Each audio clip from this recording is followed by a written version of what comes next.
De nouveaux outils révolutionnent aujourd'hui la manière de gérer son épargne et son patrimoine. Advice, Foonshop, Marie Cantier, Yomoni, WeSave, Grisby, ces startups de la finance comptent bien se faire une place sur le marché français aux côtés des acteurs traditionnels, qu'ils soient indépendants ou affiliés à des compagnies d'assurance ou des banques privées. Mais qu'en est-il réellement de l'offre de ces fintechs et de leur valeur ajoutée par rapport aux services classiques ? Nés aux États-Unis dans le sillage de la crise financière de 2008, ces robots conseillers proposent des solutions de gestion d'épargne en ligne en s'appuyant sur des algorithmes propriétaires. Concrètement, sur la base des données communiquées, l'utilisateur définit une allocation cible en fonction de son profil, de ses projets et de son horizon. Les algorithmes optimisent alors la gestion du portefeuille par l'automatisation des conseils d'allocation et de rééquilibrage. On trouve au passage sur certaines plateformes la plupart des produits comme l'assurance vie, des comptes titres et PEA, des contrats de capitalisation ou des produits de défiscalisation. Si cette gestion est amplement automatisée, elle peut être aussi copilotée ou pilotée par l'épargnant. Bref, le client devient son propre conseiller avec la mise à disposition d'outils de gestion, d'aide à la prise de décision et la délivrance de services personnalisés. La dernière génération de robots advisors comme Grisby ou WeSave vont un peu plus loin en se positionnant davantage sur le segment de la gestion de patrimoine que sur celui de la simple gestion de l'épargne en ligne.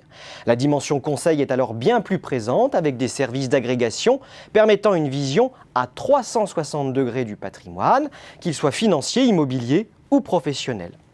Vous l'aurez compris, ces nouvelles offres démocratisent l'accès à des produits ou des services de gestion habituellement réservés à une clientèle plutôt fortunée. Elles obligent en revanche leurs clients à la plus grande autonomie. Autre nouveauté, les tarifs sont transparents et particulièrement compétitifs. Au-delà des formules gratuites qui permettent de tester quelques fonctionnalités, les versions payantes commencent autour de 5 € par mois en donnant accès à des services premium.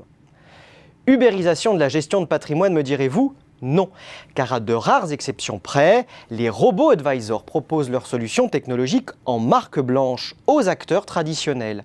Un choix qui leur permet d'engranger des revenus plus rapidement. Ne l'oublions pas, ces entreprises restent très jeunes et les revenus générés en B2C suffisent rarement à rentabiliser des modèles largement à coût fixe et intensifs en capital et dont le poids en des termes économiques reste encore marginal. Ces modèles doivent également composer avec des coûts d'acquisition clients élevés une fois dépassée la simple technique du bouche à oreille. Des questions de confiance se posent en effet forcément vis-à-vis de nouveaux acteurs et favorisent les réticences des épargnants à confier de grosses sommes d'argent à des marques inconnues du grand public. Pour autant, nul doute que les robots advisors vont faire évoluer les standards du marché. Et les acteurs traditionnels de la gestion d'épargne et de patrimoine y croient. Plusieurs ont pris des tickets au capital de ces fintechs à l'occasion de levées de fonds. L'étape suivante pour les robots advisors va sans doute consister à s'insérer dans des plateformes d'agrégation de services financiers fonctionnant sur le principe de l'architecture ouverte.